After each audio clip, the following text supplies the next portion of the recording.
अस्सलामुअलैकुम स्टूडेंट्स, उम्मीद करता हूँ आप लोग खैरियत से होंगे। हाजिर हूँ मैं इंग्लिश सेंटर से। तो स्टूडेंट आज जो है वो अपना टॉपिक 9.3 करेंगे, heat of fusion and heat of vaporisation. ठीक है, ये जो टॉपिक है वो आसान है काफ़ी, बस इसको जो है वो थोड़ा सा हमने समझना होगा। तो इसके बारे में डिटेल में मैं आज ही आपको समझा दूंगा, आपको बात जो है वो समझ में आ जाएगी। देखें, हीट और टेम्परेचर को आप पढ़ चुके हैं, तो ये चीज़ भी हीट और टेम्परेचर से ही रिलेट करती है। यानी जो पहला टॉपिक हमने पढ़ा था हीट एंड टेम्परेचर, उसी से ये चीज़ पूरी रिलेट करती है, तो उसी से ये बात हमें समझ में आएगी। तो यहाँ पर मैं आपको बता दूं कि हीट ऑफ फ्यूजन और हीट ऑफ वेपराइजेशन, इसमें जो है हम वाटर की एग्जाम्पल से इसे समझेंगे। तो सबसे पहले हीट ऑफ फ्यूजन को समझते हैं। The heat absorb by a unit mass of a solid at its melting point in order to convert solid into liquid without change of temperature is called heat of fusion। ठीक है, fusion का क्या मतलब होता है? Melt होना। ठीक है, पानी बनना, पानी बनना यानी लिक्विड बनना। ठीक है, पानी बनने से मुराद जो है हमारे यहाँ लिक्विड बनना लेना है। जब भी आप किसी सब्सटेंस को जो है वो हीट करते हैं, यानी कोई भी आपके पास सब्सटेंस है, अगर वो हीट कर रहा है और हमारे हीट करने से वो क्या करता है, अपनी शेप चेंज कर लेता है, तो उसका टेम्परेचर नहीं बढ़ता। कैसे कि आपके पास एक आइस थी और आइस जो है उसका टेम्परेचर नहीं बढ़ेगा जब तक कि वो मेल्ट होती रहेगी। अब जब वो पूरी की पूरी मेल्ट हो जाएगी ना, उसके बाद उसका टेम्परेचर बढ़ना शुरू होगा। फॉर एग्जाम्पल, आप अच्छी तरीके से इस बात को जानते हैं कि आपके पास जो वाटर जो है वो जब आइस होता है, यानी अगर आपको उसे आइस बनाना होता है या वो आइस की फॉर्म में होता है, तो वो उसका टेम्परेचर 0 सेल्सियस होता है। फॉर एग्जाम्पल, ये वाटर है, आइस की फॉर्म में है यानी सॉलिड फॉर्म में, तो इसका टेम्परेचर कितना होगा? 100 सेल्सियस। ठीक है, सॉरी 0 सेल्सियस। ठीक है, सेल्सियस स्केल में ले रहे हैं, तो 0 सेल्सियस इसका जो है आपके पास क्या होगा? इसका आपके पास जो है वो टेम्परेचर होगा। तो जब तक आप इसको जो है वो हीट करते रहेंगे तो ये जो है वो मेल्ट होती रहेगी, इस तरह पानी बनती रहेगी, लेकिन इसका टेम्परेचर नहीं बढ़ेगा, टेम्परेचर 0 सेल्सियस ही रहेगा। और जब ये पूरी की पूरी आइस जो है वो ये पानी इस तरह बन जाएगी, इस फॉर्म में आ जाएगी, तो इसका टेम्परेचर अब यहाँ पर क्या होगा? यहाँ पर इसका टेम्परेचर चेंज हो जाएगा। ठीक है, तो ये हमारे पास क्या हो गई? सॉलिड फॉर्म हो गई और ये लिक्विड फॉर्म हो गई। तो ये बात याद रखिएगा कि जब भी आपके पास जो है वो आइस होती है या आइस बनानी होती है या आइस की फॉर्म में वाटर होता है, तो उसका जो टेम्परेचर है वो 0 सेल्सियस होता है। और जब यही लिक्विड जो है वो आपके पास वेपर बनेगा ना, वेपर, तो जब तक ये वेपर नहीं बन जाता, इसका टेम्परेचर जो है वो आपके पास कितना रहेगा? 100 सेल्सियस रहेगा। ठीक है, यानी 100 सेल्सियस के बाद ये वेपर बनना शुरू हो जाएगा। तो सॉलिड को लिक्विड बनाना, ये क्या होता है हमारे पास? हीट, और ही ये होता है हमारे पास फ्यूजन। क्या होता है? इसे कहते हैं फ्यूजन कहते हैं। और वो हीट जो कि हमें चाहिए होती है वो हीट ऑफ फ्यूजन कहलाता है। ठीक है, इस प्रोसेस को हम पूरा हीट ऑफ फ्यूजन कहते हैं। अच्छा, अब यहाँ पे लिखा हुआ है heat of vaporisation. When a beaker when a beaker filled with water placed on the burner to boil, the temperature of water gradually rised until it's reached 100 Celsius. At this temperature it start to boil। तो 100 Celsius के temperature पे क्या होगा कि water boil होना शुरू हो जाएगा। और जब तक ये पूरा स्टीम नहीं बन जाता ना, यानी 100 सेल्सियस पे बॉयल तो होना शुरू हो गया, लेकिन अब टेम्परेचर नहीं बढ़ेगा, क्योंकि वो एक फॉर्म से दूसरी फॉर्म में जा रहा है, लेकिन अब टेम्परेचर नहीं बढ़ेगा और वो 100 सेल्सियस ही रहेगा जब तक ये पूरा का पूरा बॉयल नहीं हो जाता। फॉर एग्जाम्पल, अगर ये जो वाटर है पूरा का पूरा बॉयल हो जाएगा ना, तो इसका टेम्परेचर फिर 100 सेल्सियस से बढ़ जाएगा। लेकिन जब तक ये बॉयल होता रहेगा, पानी बचा रहेगा, तो टेम्परेचर 100 सेल्सियस रहेगा, चाहे आप मुख्तलिफ टाइम पर इस टेम्परेचर को देखते रहें। तो यहाँ पर वेपर बनना, इसे क्या कहते हैं? वेपराइजेशन, यानी पानी से वेपर बनना, स्टीम बनना, इसे हम वेपराइजेशन कहते हैं।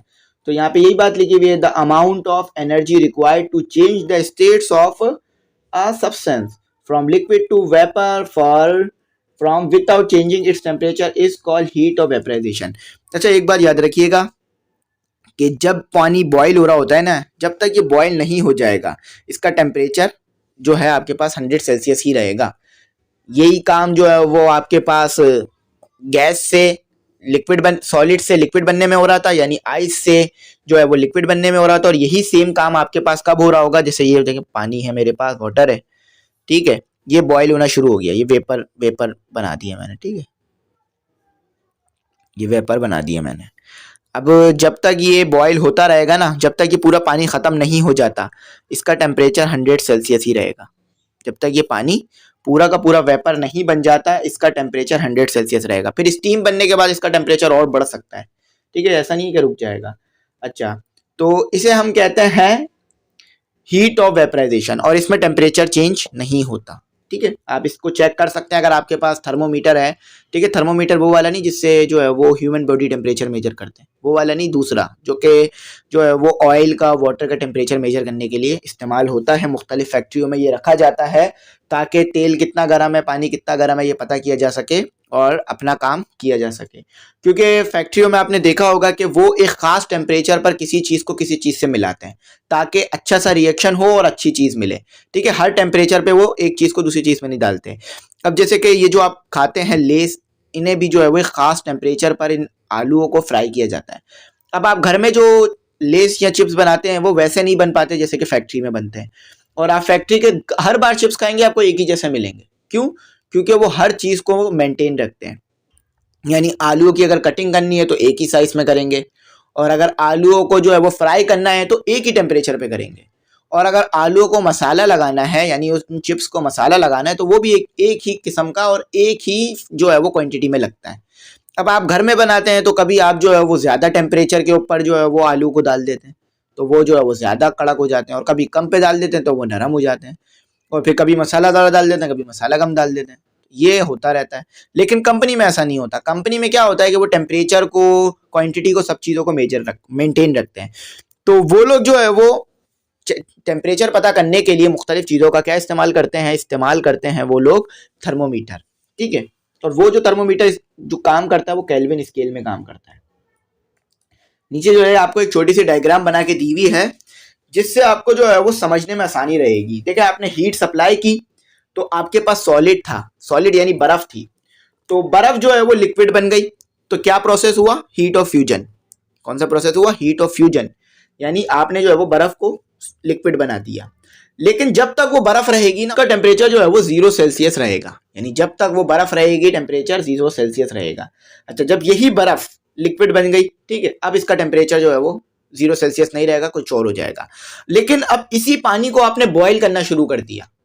जब तक आप इस पानी को बॉयल करते रहेंगे ना, इस पानी का टेम्परेचर, जब तक ये पानी जो है वो लिक्विड फॉर्म में रहेगा, यानी वेपर फॉर्म में नहीं बनेगा, लिक्विड फॉर्म में रहेगा, जरा सा भी बच जाए तो इस पानी का टेम्परेचर 100 सेल्सियस ही रहेगा। बॉयल होता रहेगा, स्टीम बनती रहेगी, लेकिन पानी का टेम्परेचर चेंज नहीं होगा, वो 100 सेल्सियस पे आके रुक जाएगा। अब ये एक्सपेरिमेंट्स के जरिए से करवाया गया। आपको मैं एक्सपेरिमेंट समझाता हूँ क्या लिखा हुआ है। Experiment given below determine latent heat of fusion. अच्छा, ये जो हमने हीट ऑफ फ्यूजन पढ़ा ना, इसे लेटेंट हीट ऑफ फ्यूजन भी कहते हैं, और ये जो हमने हीट ऑफ वेपराइजेशन पढ़ा ना, इसको लेटेंट हीट ऑफ वेपराइजेशन भी कहते हैं।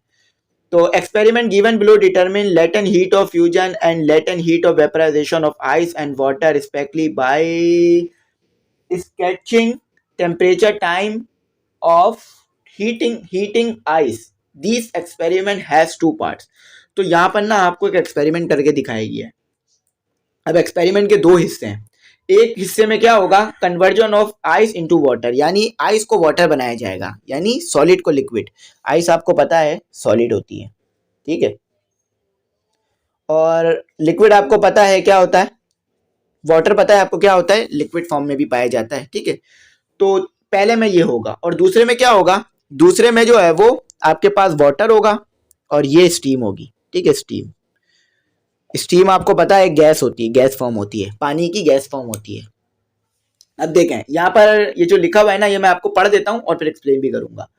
तो conversion ice solid into water liquid, यानी आइस को वाटर लिक्विड में ले जाएंगे।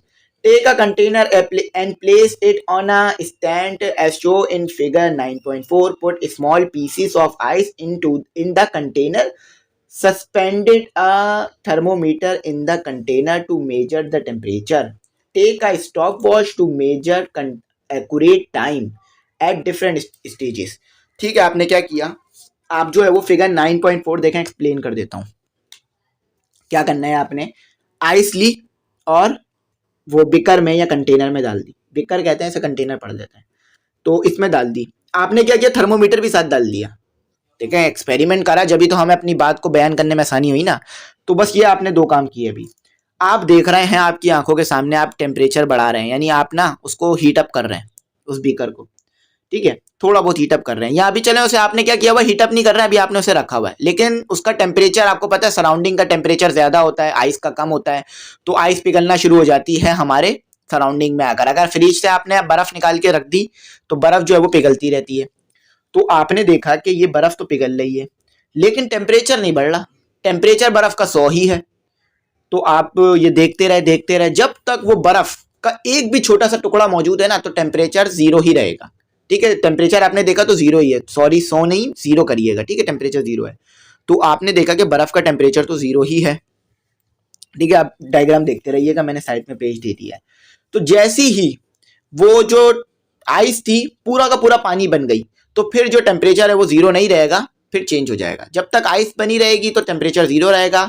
आइस के बाद जो है वो आपके पास टेम्परेचर कुछ भी हो सकता है, 5, 6, 37, 34 कुछ भी हो सकता है, जब वो पानी बन जाएगा। अब आपने यही काम किया दूसरे प्रोसेस में सेम, और घड़ी ले ली, आप मुख्तलिफ टाइम पर मुख्तलिफ चीजें देखते रहे।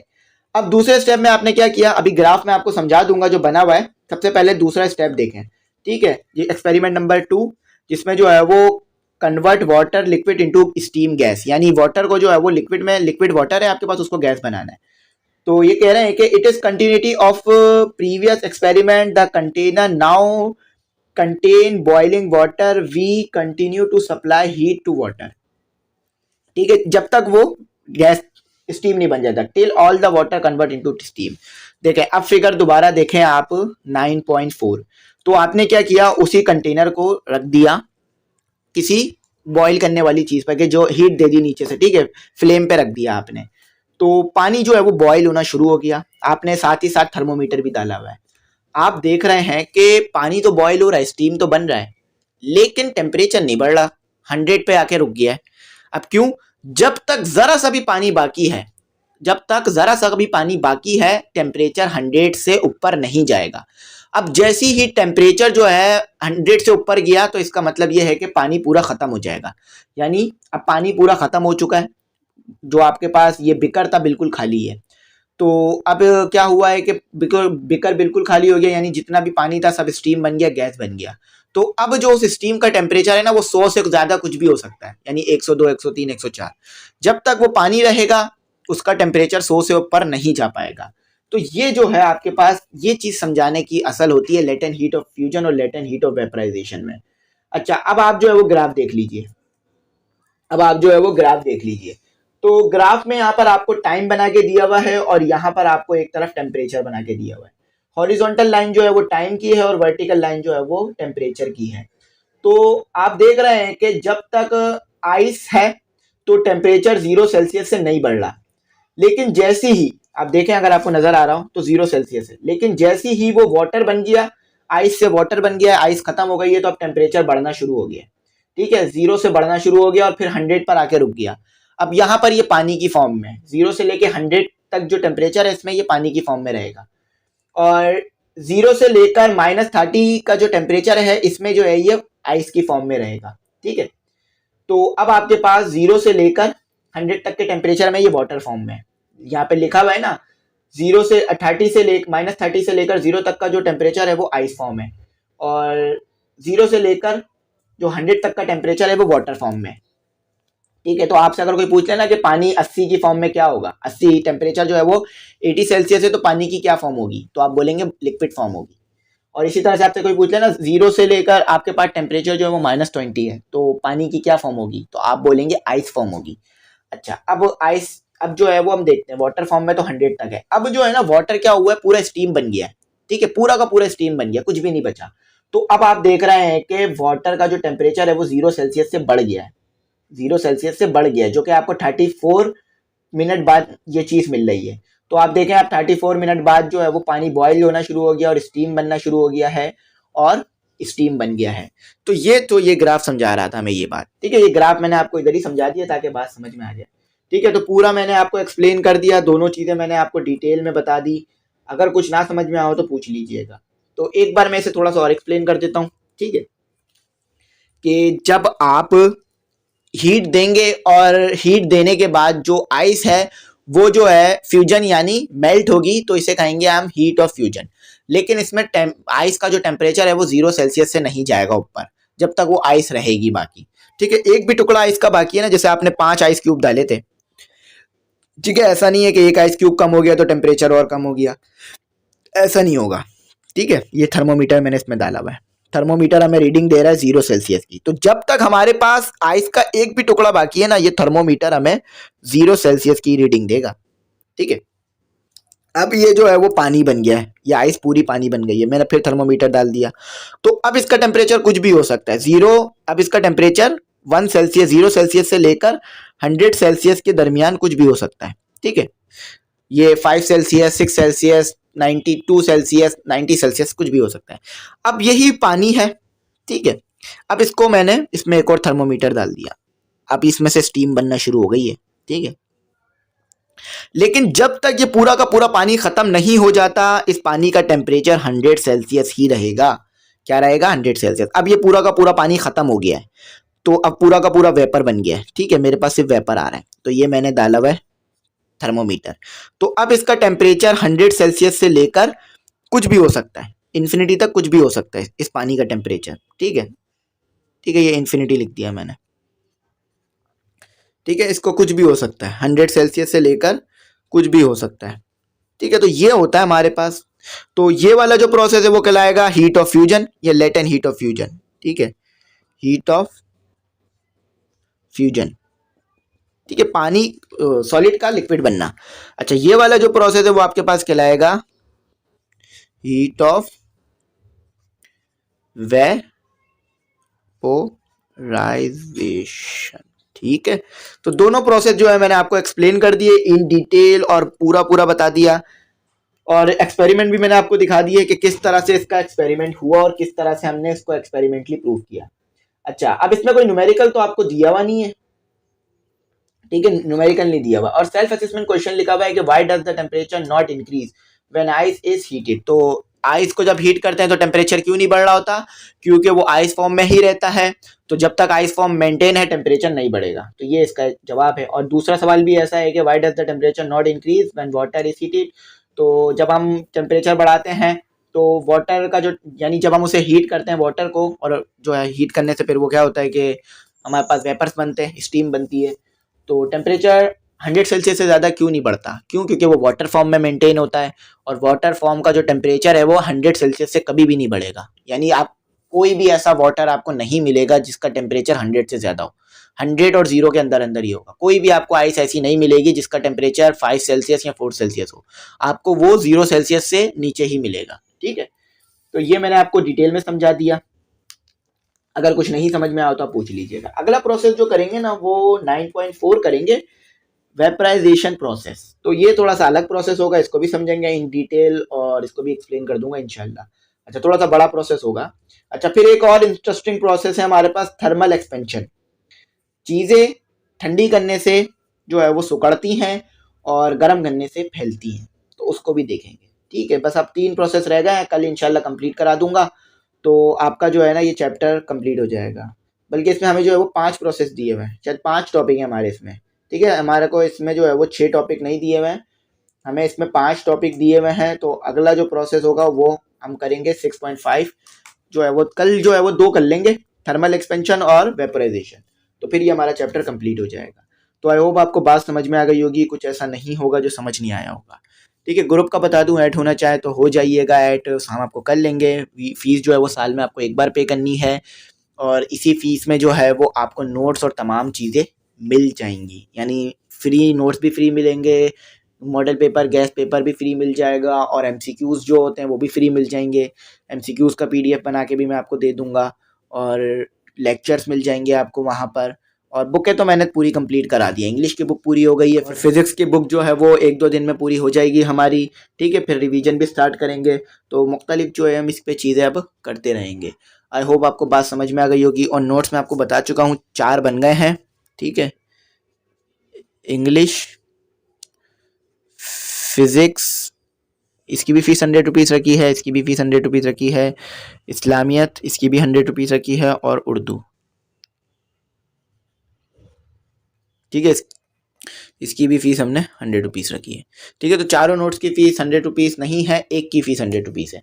ठीक है, तो उम्मीद करता हूँ बात समझ में आ गई होगी, कुछ ऐसा नहीं होगा जो समझ नहीं आया होगा। आखिर मैं ये कहूँगा चैनल ज़रूर सब्सक्राइब कीजिएगा, बेल आइकन ज़रूर प्रेस कीजिएगा, दोस्तों में एक बार ज़रूर शेयर कीजिएगा। Thanks for watching. अल्लाह हाफिज़, दुआ में याद रखिएगा।